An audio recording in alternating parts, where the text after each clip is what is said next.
Hi friends, mobile covers కొన్ని రోజుల తర్వాత కలర్ ఎందుకు చేంజ్ అవుతాయి? కీబోర్డ్లో అక్షరాలు ఎందుకు సరిగ్గా ఉండవు? ఇలాంటి ఇంట్రెస్టింగ్ ప్రశ్నలన్నిటికీ సమాధానం తెలుసుకుందాం. మొబైల్ కవర్స్ కొన్ని రోజుల తర్వాత కలర్ ఎందుకు చేంజ్ అవుతాయి? మనం కొత్త మొబైల్ కవర్ కొన్నప్పుడు స్టార్టింగ్లో క్లియర్గా ఉంటుంది, కానీ కొన్ని రోజుల తర్వాత దాని కలర్ ఎల్లో కలర్లోకి చేంజ్ అవుతుంది. ఇలా ఎందుకు జరుగుతుందో తెలుసా? యాక్చువల్గా మన మొబైల్ కవర్ తయారు చేసేటప్పుడు అది ఎల్లో కలర్లోనే ఉంటుంది. దానిపైన చిన్న blue colour plastic layer add చేయడం వలన అది ట్రాన్స్పరెంట్గా కనిపిస్తుంది. ఇలా ఈ మొబైల్ కవర్స్ అన్నిటినీ తయారు చేస్తారు.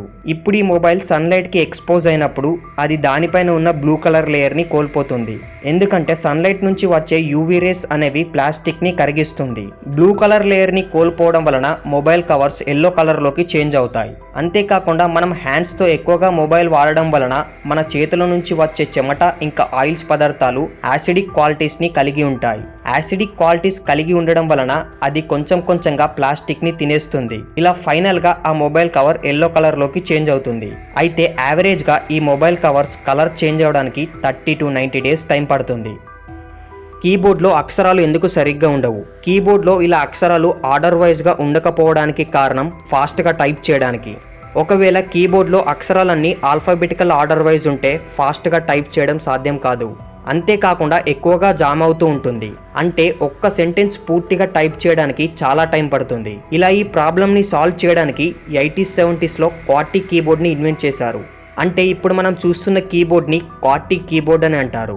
ఈ క్వార్టీ కీబోర్డ్ ఫాస్ట్గా టైప్ చేసేటప్పుడు స్టక్ కాకుండా ఉండడానికి క్రియేట్ చేశారు. ఈ కీబోర్డ్లో లెటర్స్ అన్నీ మనం కామన్గా యూజ్ చేసే కీస్ ఒకదానికొకటి దూరంగా ఉండడం వలన జామ్ అవ్వడానికి వీలుండదు. 80s 70sలో టైప్ రైటర్స్ కోసం ఈ క్వార్టీ కీబోర్డ్ని ఇన్వెంట్ చేశారు. ఆ తర్వాత కంప్యూటర్స్ డెవలప్ అవ్వడం వల్ల కంప్యూటర్స్ కీబోర్డ్లో కూడా ఈ కీబోర్డ్నే వాడడం మొదలెట్టారు. ఇంకా అడిషనల్గా కంప్యూటర్ కీబోర్డ్లలో function keys, arrow keys and number కీస్ని యాడ్ చేశారు. ఇలా ఫైనల్గా మనం మన మొబైల్స్లో కూడా ఇదే కీబోర్డ్ని యూజ్ చేస్తున్నాం. అయితే ఈ క్వార్టీ కీబోర్డే కాకుండా ఇలాంటి కీబోర్డ్స్ చాలానే ఉన్నాయి. ఒకటి ద్వారక్ కీబోర్డ్, రెండోది కోల్మార్క్ కీబోర్డ్. కానీ మనం ఎక్కువగా క్వార్టీ కీబోర్డ్నే యూజ్ చేస్తాం. ఎందుకంటే స్టార్టింగ్ 80s 70sలో టైప్ రైటింగ్ నుంచి కంప్యూటర్ డెవలపింగ్ వరకు ఎక్కువ మంది ఈ కీబోర్డ్నే యూజ్ చేశారు. అలా మనం కూడా ఇప్పుడు ఈ కీబోర్డ్నే ఎక్కువగా యూజ్ చేస్తున్నాం.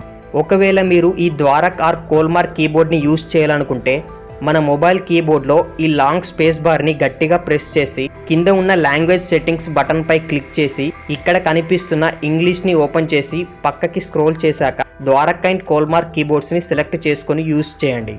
ఓకే ఫ్రెండ్స్, కీబోర్డ్స్లో అక్షరాలు ఎందుకు సరిగ్గా ఉండవో తెలుసుకున్నారు కదా.